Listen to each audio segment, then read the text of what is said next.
Bienvenidos, mi querida Fashion Family, a un martes con Later.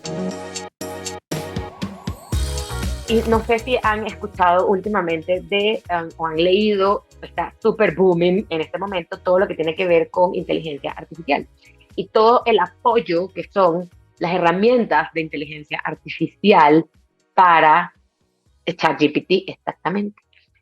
Pues Later tiene una herramienta para ayudarnos a crear copies. Imagínense qué cosa tan maravillosa.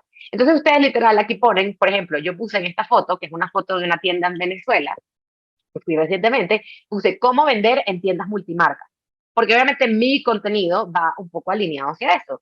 Entonces aquí literal, Later me muestra diferentes opciones de copies que yo puedo utilizar. Y obviamente, ojo, no es que tienen que usar ese tal cual textual, ustedes le pueden agregar, le pueden quitar, pero díganme que eso no es una cosa maravillosa.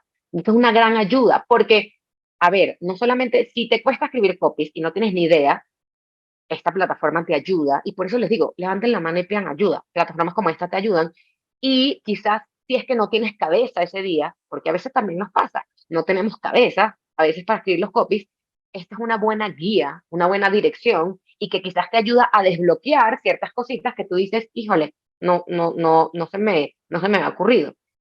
Y también está en la parte de los hashtags, que esta también es una herramienta que tiene diferentes opciones que te ayudan a también utilizar hashtags que sean relevantes, porque obviamente lo hacen a través de un sistema.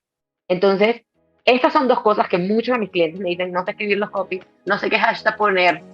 Aquí literal lo tienen hecho y literal esto después ustedes lo van, lo guardan y se publica.